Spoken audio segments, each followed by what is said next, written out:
మనం ఈశ్వరుణ్ణి నమ్మి ప్రయత్నాన్ని ప్రారంభం చేస్తే ఆ ప్రయత్నంలో మన చేయి దాటి జరిగేటటువంటి పరిణామాలని ఈశ్వరుడు దిద్దుతాడు, దిద్ది దాన్ని ఫలవంతం చేస్తాడు.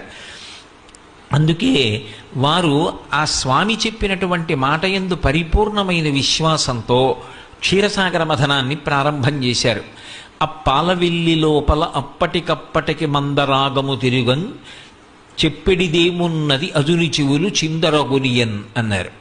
ఆ మందర పర్వతాన్ని పాలసముద్రంలోకి దించి వాసుకుని చుట్టి ఆ క్షీరసాగర మథనం చేస్తుంటే వచ్చినటువంటి చప్పుట్ట ఎంత భయంకరంగా ఉందంటే, ఆఖరికి సమాధి స్థితిలో ఉండి సృష్టి చేసేటటువంటి చతుర్ముఖ బ్రహ్మగారి చెవులు కూడా గింగురుమన్నాయిట.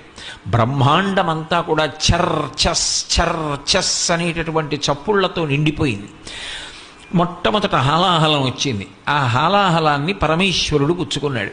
హాలాహలం తర్వాత ఒక్కొక్కటి దివ్యమైనటువంటి వస్తువులు ఉత్పాదనమయ్యాయి. ఒక్కొక్క దాన్ని ఒక్కొక్కరు పంచుకున్నారు.